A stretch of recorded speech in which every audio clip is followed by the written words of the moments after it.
Sight is 20/20. It's like I knew that they were up to something because that rascal came up there and take you out to dinner and then tell you, oh, my wallet.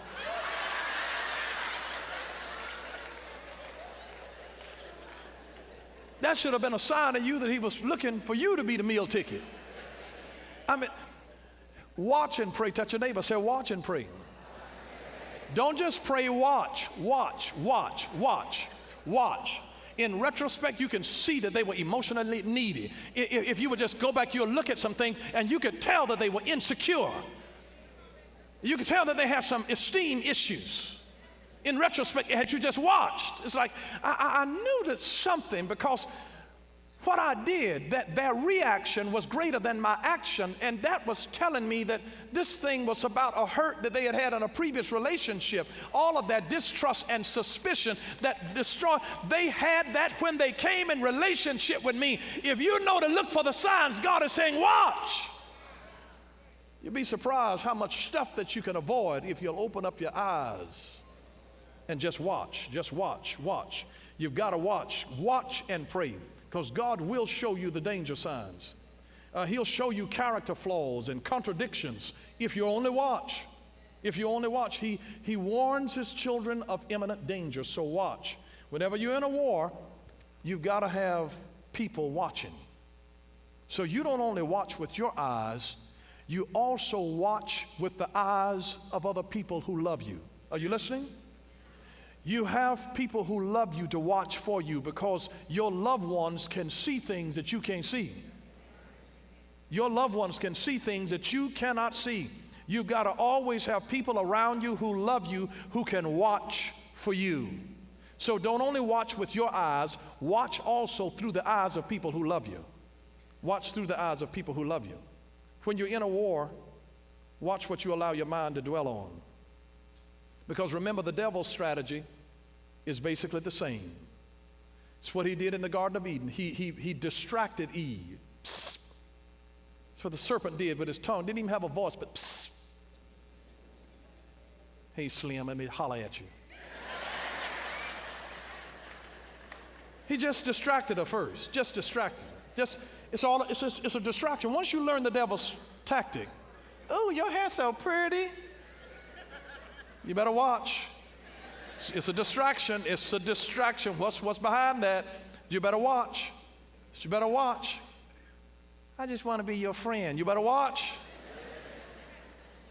Always distraction, and then there's dislocation. If I get you distracted, I can get you out of place. See, you can't operate limbs properly that have been dislocated. If you ever get your shoulder dislocated, if you dislocate your knee, it doesn't work right if you get it dislocated. He distracts us. Distraction leads to dislocation. Once you get out of place, once you get out of the safe haven, once you get out of the place that feeds you spiritually. See, it's to get you distracted and then dislocated. Once you get out of the place of prayer, get away from the place of spiritual enrichment into your life, you get dislocated. You can get lost. The third stage is deception. He can get you deceived when he pulls you away. People that get brainwashed, they get pulled away from their family. You have to watch things that try to pull you away from your family. Somebody's trying to turn you away from your family. You have to watch that. It's demonic. It's demonic. It's to get you distracted so it can get you dislocated, get you away from them. They have to pull you away from your folks of familiarity who are anchors in your life. Then you become deceived, and deception is the third step, and destruction is step 4. Once they get you deceived, they can get your life destroyed. In that order, it is an order. It is a constant process that the devil has used since the beginning of time. Psst, let me holler at you. You so cute. Where you been all my life? They got some good lines. You all know it. And you hear the lines, and you fall for it. I mean, sometimes they're just innocent. I mean, women know them too. Do I know you? Stopping and asking a man for direction. They know where they're going. You turn the GPS off. Excuse me.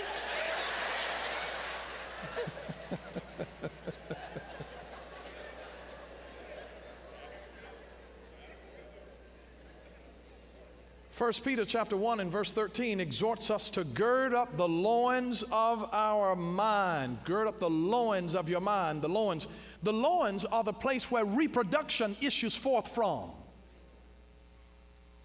You give birth from your loins, so whatever your mind conceives, it's going to give birth to something. He says, gird up the loins, put a chastity belt on the loins of your mind. And he says, be sober, be sober, be sober. Vigilant, watch with clarity of mind. You know why he tells you to do that? Because whatever you set your mind on, you reproduce. Whatever you set your mind on, you reproduce. And the real place of victory for your life does not emanate from your mind, it emanates from your heart. From your heart. That's why the psalmist said, thy word have I hid in my heart that I might not sin against thee. Psalm 119 verse 11. Thy word have I hid in my heart that I might not sin against you. And the Bible teaches in Proverbs chapter 4 verse 23 down through 27, keep your heart with all diligence, for out of it are the issues of life. Keep your heart, guard your heart with all diligence. Watch over your heart with all vigilance, is what one version says. For out of it are the issues or the springs of life, or the borders of life. The parameters of your life are set by what's in your heart. The parameters of your life. Psalm 23 verse 7, familiar passage, as he thinketh in his heart, so is he. So you don't do all of your thinking in your mind, you do some thinking in your heart. Your deepest thinking is the thinking that you actually do in your heart. The deepest level of thinking. That's where it's done, in the heart. So learn to ponder things in your heart, because there's a war between your heart and your mind. But a sure way to conquer any enemy, as I've mentioned, is to make a friend, make an ally. Now, what do I mean by that? Success and victory and righteousness require discipline. Say discipline.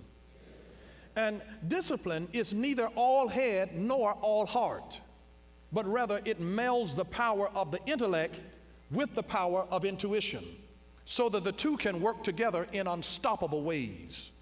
You want to merge your heart and your mind in order to have the best discipline. It's a work between the heart and the mind. Remember now, we are not to just love God with our heart. You're to love God with your heart, with your mind, with your soul, with your strength. You're to love him with everything that you have, not just with one dimension of you. Man is a tripartite being of body, soul, and spirit, or heart. So we've got three dimensions. You love God with all of you. Get a vision that is big enough for your heart and your mind to engage in. Get a vision that is big enough for both your heart and your mind. You remember when the boxer Buster Douglas faced an undefeated Mike Tyson and he won? Well, I don't know how many of you were aware of the fact that prior to that fight, just a few weeks before the fight, Buster Douglas' marriage was unraveling. And he was battling alcoholism, and he felt like he had the flu. And then the critics and the sportscasters and the fans were all predicting an easy defeat by Mike Tyson. They said Buster Douglas didn't stand a chance. But in his heart, Douglas said, I'm dedicating this one to the memory of my mom, no matter what it takes, because his mother had just died. And now a dedication in his heart.